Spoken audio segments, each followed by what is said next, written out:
नमस्ते बच्चों। इस वीडियो में हम लोग क्लास 10 का नेशनलिज्म इन इंडिया कवर कर रहे हैं। अराउंड 12-13 मिनट में आपका पूरा चैप्टर कवर कर लेंगे, तो ज़रा ध्यान से सुनते चलिएगा। बस अगर आपके 12-13 मिनट हमको देते हैं तो आपको ये चैप्टर बहुत ही अच्छे से एक बेसिक लेवल से आपको समझ आ जाएगा, ऐसा मेरा उम्मीद है।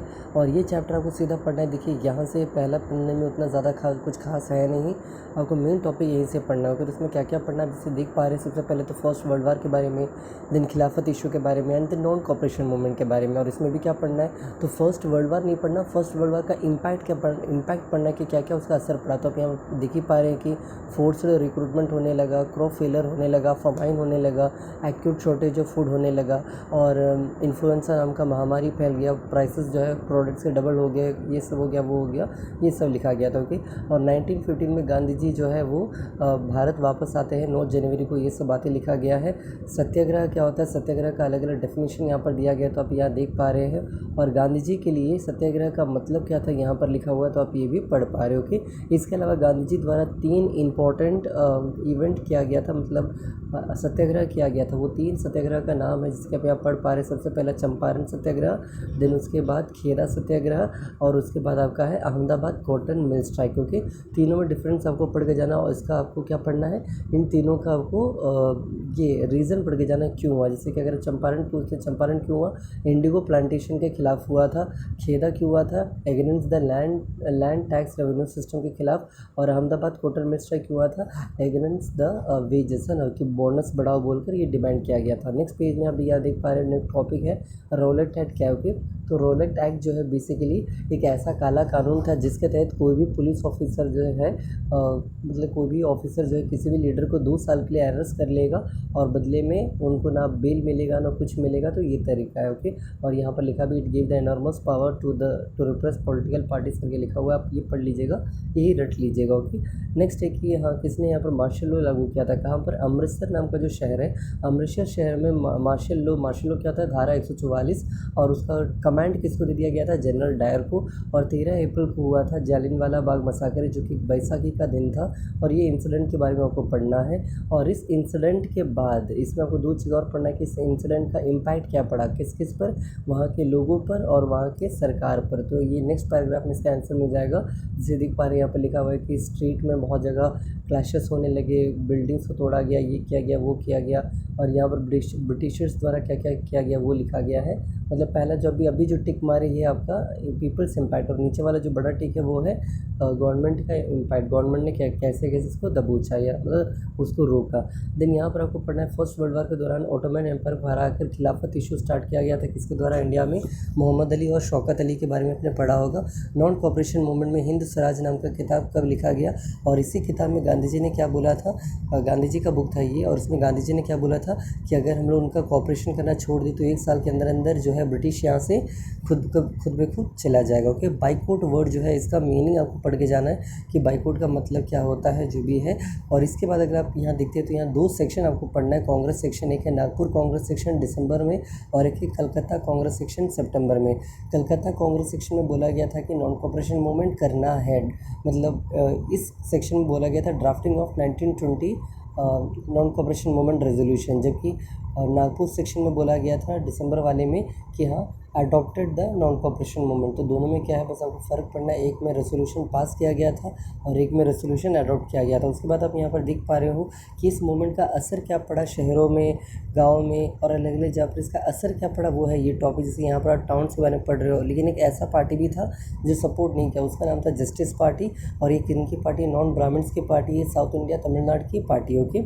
इसके अलावा वही बात है कि प्राइसेस जो है प्रोडक्ट्स घट गए थे, लोग फॉरेन आइटम्स बाइकआउट कर रहे थे, और शहरों में कैसे मूवमेंट फैला, यहाँ कैसे पड़ा, मतलब इस मूवमेंट के बारे में आपको बस पढ़ना है। नॉन कॉपरेशन मूवमेंट का असर क्या क्या पड़ा आपको ये पढ़ना है, ठीक है। और ये यूपी में एक बाबा रामचंद्र नाम के लीडर थे, इनके बारे में पढ़ना है आपको। नाय ढोबी का क्या रोल था इसमें, और अलग अलग लोग का क्या रोल था, बार्बरिक पीपल्स का, उसमें बार्बरिक नहीं मतलब बार्बर का क्या रोल था इनका, उनका क्या रोल था। और किसान सभा नाम का ऑर्गेनाइजेशन था जो कि नेहरू और बाबा रामचंद्र द्वारा बनाया गया था, तो इनका क्या था कहानी, आपको ये ये पढ़ना है। नेक्स्ट टॉपिक अगर आप यहाँ पर देखते हैं इस पेज में, यहाँ पर आपको गुंडम हिल्स का कहानी पढ़ना है कि आंध्र प्रदेश के गुंडम हिल्स में एक मिलिटेंट ऑर्गेनाइजेशन था जिसका नाम था किसका था, तो अल्लूरी सीतारामा राजू। और इन कहा जाता है कि ये भगवान के अवतार थे, इनको बुलेट तक को रोकने का पावर है, ये है वगैरह वगैरह। तो आपको इनके बारे में भी पढ़ के जाना है, अल्लूरी सीतारामा राजू का जो भी रोल है। ओके, तो और लास्ट में ये फाइनली मर भी जाते हैं 1924 में, ये अलग बातें हैं। तो इस तरह के कहानी आपको पढ़ना था। और यहाँ पर अगला वेरी इंपॉर्टेंट टॉपिक है कि इनलैंड इमिग्रेशन एक्ट क्या होता है। देखिए अब यहाँ पर अभी हाईलाइट कर रहे हैं, तो आपको ये पढ़ के जाना है। इसके तहत जो प्लांटेशन वर्कर होता था, टी प्लांटेशन वर्कर, वो बिना परमिशन के, और परमिशन जब तक ना मिले वो बाहर जा ही नहीं सकता, वरना उसी के अंदर है कि उनको काम करना पड़ेगा। नेक्स्ट पेज में आप यहाँ पर देख पा रहे जो ट्राइबल पीपल्स थे उन्होंने मिलकर गांधी जी के साथ एक नया नारा निकाला था जिसको हम लोग कहते हैं स्वतंत्र भारत। ओके, तो ये स्वतंत्र भारत का नारा किसने चैंट किया था, कोई पूछे तो वो ट्राइबल पीपल द्वारा किया गया था। और यहाँ पर एक चीज़ छूट रहा है, जैसे आप यहाँ देख पा रहे चौरी चौरा इंसिडेंट। ओके, तो चौरी चौरा इंसिडेंट क्या था, इसी के तहत नॉन कॉपरेशन मूवमेंट को विड्रॉ किया गया था। यूपी के गोरखपुर जिला में एक जगह था चौरी चौरा, जहाँ पर 22 पुलिसकर्मियों को जिंदा जला दिया गया था वहाँ के लोगों द्वारा। तो ये सब आपको पढ़ना है, ठीक है। और यहाँ पर आप देख पा रहे गवर्नमेंट ऑफ इंडिया एक्ट आया था, CR दास और मोतीलाल नेहरू ने जैसे नॉन कॉपरेशन मूवमेंट विड्रॉ हुआ उसके बाद स्वराज पार्टी बनाया था। और जवाहरलाल नेहरू और सुभाष चंद्र बोस जो है ये मास एगिटेशन और फुल इंडिपेंडेंस की मांग किया करते थे। तो ये सब कुछ बातें हैं। और यहाँ पर 1928, अब देखो आपको 1922 तक पढ़ने के बाद सीधा 1923 पढ़ने के बाद जो मोतीलाल नेहरू और इनका जो आपका स्वराज पार्टी, उसके बाद सीधा आपको 1928 का पढ़ना है। जैसे कि टोरी गवर्नमेंट नाम का गवर्नमेंट था, उन्होंने साइमन कमीशन नाम का एक कमीशन भेजा जिसमें 7 मेंबर थे और सातों के सातों अंग्रेज़ थे। इसे यही था सबसे बड़ा प्रॉब्लम जिसके कारण लोगों ने प्रदर्शन किया। लाला लाजपत राय वहीं पर थे, वहाँ पर लाठीचार्ज जो अमृतसर में जिसमें वो मर जाते हैं। और इसके बाद लोगों ने उस टाइम में क्या नारा दिया था, साइमन गो बैक का नारा दिया। तो ये सब बातें हैं जो आपको याद रखना है। इसके अलावा दिसंबर 1929 में नेहरू द्वारा लाहौर कांग्रेस सेक्शन होता है जिसमें पूर्ण स्वराज का मांग किया जाता है। ज़रा प्लीज़ याद रखिएगा 1923 में मोतीलाल नेहरू और CR दास थे जो कि आपके स्वराज पार्टी को बनाए थे, लेकिन 1929 का कांग्रेस सेक्शन जो है वो जवाहरलाल नेहरू द्वारा है। दोनों अलग अलग नेहरू है, एक मोतीलाल नेहरू और उनके बेटे जवाहरलाल नेहरू। तो ये सब कुछ बातें। और यहाँ पर आप देख पा रहे कि क्या था दांडी मार्च का कहानी।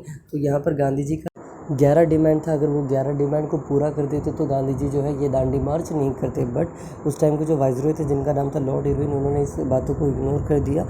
और इसी के साथ ये आपका स्टार्ट हो गया जिसमें 78 फॉलोवर द्वारा 24 दिन के लिए चला गया था। 240 माइल्स चले पर डे 10 माइल्स चले, तो 24 × 10 240 माइल्स का ये जर्नी था। और 6 अप्रैल मतलब 12 मार्च को ये स्टार्ट हुआ था दांडी मार्च साबरमती आश्रम से। और 6 अप्रैल को ये जो है दांडी नाम का जो सी कोस्ट है वहाँ पर ये ख़त्म होता है और ये नमक आंदोलन यहीं से शुरू हो जाता है। ओके, और इसके अलावा एक नाम पढ़ना है खान अब्दुल गफ़र खान, जिसको फ्रंटियर गांधी भी कहा जाता है। तो इनका रोल क्या था, तो ये पेशावर जो कि आज के टाइम में पाकिस्तान में है, यहाँ पर से इन्होंने बहुत ही हेल्प किया था गांधी जी को। मतलब अलग अलग देशों अलग अलग प्लेसेस में प्रदर्शन हो रहा था, लगभग 1 लाख लीडर को पकड़े थे, यहाँ पर लिखा हुआ आप देख सकते हैं। और इस तरह क्या क्या हो रहा था बस ये लिखा गया है, यहाँ पर इवेंट्स आपको बताया जा रहा है। ओके, और फाइनली अगर आप नेक्स्ट पेज में आते हैं, अगला जो मोस्ट इंपॉर्टेंट चीज़ें हैं। और एक और बात देखो, गांधी इरविन पैक्ट 1931 में होता है और इसी के तहत गांधी जी जो है नॉन कॉपरेशन CDM को जो है सिविल डिसोबीडियंस मूवमेंट को विड्रॉ करते हैं। तो अगर आपसे नॉन कॉपरेशन मूवमेंट विड्रॉ क्यों हुआ उसका रीज़न पूछ दिया जाए तो चौरी चौरा इंसिडेंट था, जबकि नॉन कॉपरेशन के बाद CDM क्यों विड्रॉ किया गया तो उसका रीज़न है आपका गांधी इरविन पैक्ट पढ़ के जाना है। ओके, इसके अलावा इसमें किन किन लोगों का भाग था तो आपको ये याद करके जाना है। जैसे यहाँ पर देख पा रहे हैं पुअर पेजेंट्स का जो लोग थे, क्या इन्होंने सपोर्ट किया या नहीं, अगर हाँ तो क्या और ना तो क्या। तो आपको ये पूरा पैराग्राफ आप पढ़ लीजिए, आपको इसका आंसर समझ आ जाएगा। और ऊपर जब भी हम अभी हाईलाइट किए वो क्या है कि जो रिच पेसेंट होता था जैसे कि जमीन पट्टीदार जट, तो इन सब का क्या रोल था आपको ये पढ़ना है। जो बिग बिजनेसमैन है इनका क्या रोल है, जैसे कि बिग बिजनेसमैन में आपको क्या पढ़ना है, यहाँ पर एक ऑर्गेनाइजेशन का नाम पढ़ना है FICCI, और कुछ प्रोमिनेंट इंडस्ट्रियलिस्ट का नाम पढ़ना है जैसे कि आप यहाँ देख पा रहे हैं पुरुषोत्तम दास, ठाकुर दास, GD बिरला। तो इन सब का रोल पढ़ना। और ये साइड में कोई टाइमलाइन दिया गया है, ज़रा ये भी देख लीजिएगा। ओके, इसके अलावा आपको देखना है कि जो इंडस्ट्रियल वर्किंग क्लास पीपल थे इनका क्या था, क्या इन्होंने समर्थन किया या नहीं किया, मतलब आपको अलग अलग लोगों का समर्थन मिला या नहीं मिला, आपको बस ये टॉपिक पढ़ना है। और इस पेज में अगर आप देखते तो यहाँ पर वुमेंस का क्या था, मतलब वुमेंस के बारे में गांधी जी क्या सोचते थे, क्या गांधी जी को वुमेंस का सहयोग मिला या नहीं मिला। और इसके बाद ये वेरी इंपॉर्टेंट है, limitations of civil disobedience movement के सीडीएम का क्या क्या लिमिटेशन था कि वो उतना भी ज़्यादा सक्सेसफुल नहीं कहलाया, तो ये आपको पढ़ना है। और यहाँ पर हरिजन जो वर्ड है इसका मतलब क्या है, children of God Gandhi ji द्वारा दिया गया था। तो ये सारा टर्म्स आपको देख लेना है, समझ लेना है, बस यही था इसका इंपॉर्टेंट चीज़ें। और अगर आप और आगे आते हैं, यहाँ से नया स्टोरी है बी.आर. अम्बेडकर के बारे में आपको पढ़ना है। 1930 में पूना पैक्ट होता है, यहाँ पर आप लिखिए, ज़रा देखिएगा, हाईलाइट कर रहे हैं अभी, जस्ट नीचे है। पूना पैक्ट 1932 में आया था, जिसमें डिप्रेस्ड क्लास को इन्होंने रिजर्वेशन देने की मांग की थी, किसने, गांधी जी द्वारा। तो ये सब बातें यहाँ पर लिखा गया, आप यहाँ पर पढ़ सकते हैं।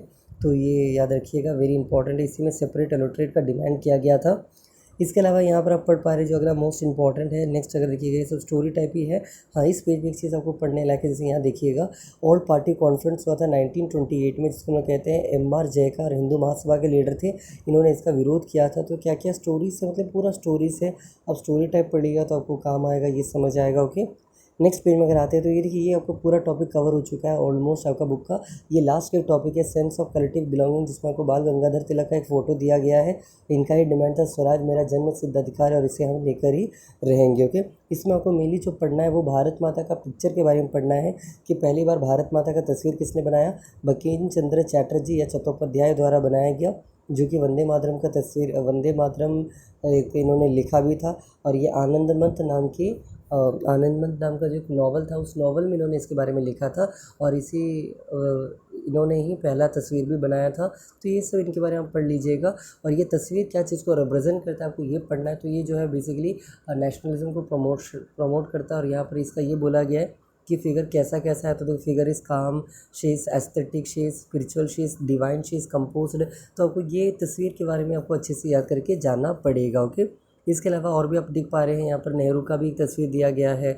और यहाँ पर ये साइड बॉक्स देखिएगा, अभिनेंद्रनाथ टैगोर द्वारा बनाया गया था भारत माता का दूसरा तस्वीर, तो वो सब है। और मद्रास में नतीशा शास्त्री नाम की एक औरत है, जिन्होंने 4 वॉल्यूम ऑफ एक तमिल फोक्स लिखा था, उसका नाम क्या है, बुक का नाम आपको पढ़ के जाना है। और इसमें फ्लैग्स के बारे में बोला गया, स्वराज फ्लैग क्या चीज़ को रिप्रेजेंट करता है, क्या है क्या नहीं है, मतलब ये पूरा पैराग्राफ में फ्लैग के बारे में रिलेटेड है, तो आप देख सकते हैं।